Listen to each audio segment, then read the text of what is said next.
Salamo faefatra ho an'ny mpiventy hira, ampiarahana amin'ny valia. Salamo nataon'i Davida. Raha miantso aho, mamaly ahy, ry Andriamanitra ny fahamarinako. Raha tao ankaterenao, dia no alalahinao toerana. Mamindrafo amiko, ka inoa ny fivavako.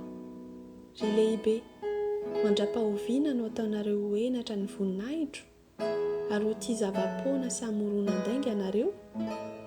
Kanefa, aoka ho fantatrareo fa efa navahan'ny Tompo ho azy ny tsara fanahy. Ny Tompo hiaino raha miantso azy aho. Tezera fa aza manota, mieritrereto ao mpandrinanareo ka mangina. Manantera fanatim-pahamarinana ary matokia ny Tompo. Maro no miteny hoe, iza no aneo soa antsika? Asandrato aminay ny fahazavan'ny tavanao, Tompo. Efa nasianao fifaliana ny foko mihoatra noho ny tamin'ny taona na habetsahan'ny variany sy ny ranom-boalobony.